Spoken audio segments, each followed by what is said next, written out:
Hello guys, तो मेरी Sophia आपके लिए कौन है टॉपिक के साथ में। तो जैसा कि हम इक्विलिब्रियम चैप्टर पढ़ रहे हैं और इक्विलिब्रियम चैप्टर के अंदर हमारे कुछ न्यूमेरिकल्स प्रॉब्लम सॉल्व करने वाले हैं हम इक्विलिब्रियम चैप्टर की।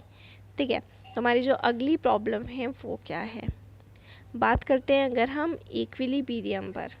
ठीक है, अगर हम इक्विलिब्रियम की बात करते हैं तो इक्विलिब्रियम पर जो भी कंसंट्रेशन होता है किसका, नाइट्रोजन का।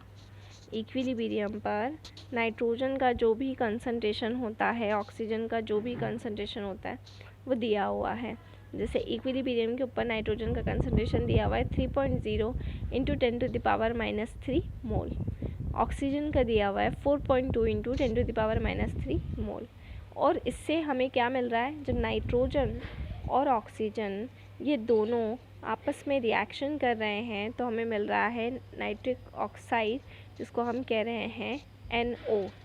और इसका भी हमें कंसंट्रेशन दिया हुआ है जो कि कितना है 2.8 इंटू 10⁻³ मोलार। ये दोनों तीनों चीज़ें, नाइट्रोजन और ऑक्सीजन एक सील्ड वेसल में है, रिएक्टेंट है। ठीक है, और उस सील्ड वेसल का जो टेम्परेचर है वो टेम्परेचर दिया हुआ है 800 केल्विन। अब यहाँ पर जो हमारा इक्विलिब्रियम कांस्टेंट है जिसको हम कहते हैं Kc, उसकी वैल्यू क्या होगी। तो इसके लिए हम क्या करेंगे, जो भी हमारे रिएक्टेंट हैं उससे क्या मिल रहा है, हमको प्रोडक्ट मिल रहा है। तो रिएक्टेंट से क्या मिल रहा है, रिएक्टेंट से मिल रहा है प्रोडक्ट N2 + O2। नाइट्रोजन भी गैसियस फॉर्म में है, ऑक्सीजन भी गैसियस फॉर्म में है, और इससे जो भी हमको मिल रहा है मतलब कि NO मिल रहा है, ये भी क्या है, गैसियस फॉर्म में है। तो ये तीनों चीज़ें हम यहाँ पर ले लेते हैं और इन तीनों के बेसिस पर हम इक्विलिब्रियम कांस्टेंट की वैल्यू निकालेंगे। सबसे पहले बात करते हैं यहाँ पर हम इक्विलिब्रियम कांस्टेंट के फॉर्मूले की अगर हम बात करें तो NO जो होता है, जो प्रोडक्ट होता है वो ऊपर आता है, और जो भी रिएक्टेंट होता है वो कहाँ आता है, नीचे आता है। तो NO क्योंकि प्रोडक्ट है तो इसको हम कहाँ लिख देंगे, ऊपर लिख देंगे। और नाइट्रोजन और ऑक्सीजन जो कॉमन रिएक्टेंट है उनको हम कहाँ लिख लेंगे, उनको हम नीचे लिख लेंगे। ठीक है, तो NO के ऊपर पावर कितनी है, NO के ऊपर पावर है 2, क्योंकि NO के आगे जो उसका स्टीशियोमेट्रिक कोएफिशिएंट है वो कोएफिशिएंट 2 है, इसलिए मैंने यहाँ पर NO के ऊपर क्या लिख दिया है, 2 लिख दिया है।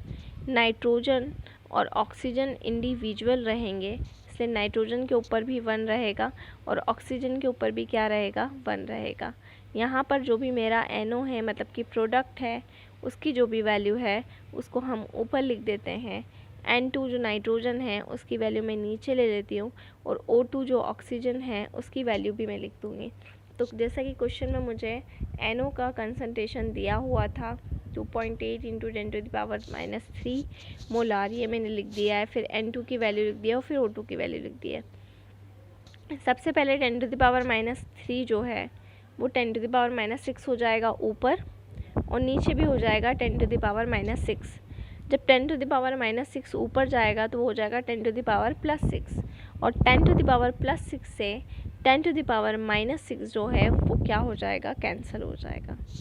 अब बचेगी हमारी कौन कौन सी वैल्यू, ऊपर बचेगा 2.8, नीचे बचेगा 3, और साइड में 4.2। 4.2 और 3 दोनों का मल्टीप्लाई कर लेंगे, और 2.8 से इसको हम क्या कर देंगे, के साथ में डिवाइड कर देंगे।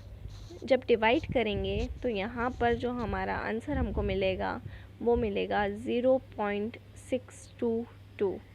ठीक है, और ये जो हमारा आंसर है ये हमारा फाइनल आंसर होगा 0.622। ठीक है, तो ये मैंने आपको एक क्वेश्चन और करवाया। नेक्स्ट में हम एक टॉपिक और कवर अप करेंगे। सो घर पर रहें, सुरक्षित रहें, बाहर ना निकलें, बहुत ज़रूरी हो तो ही बाहर निकलें। Thank you so much.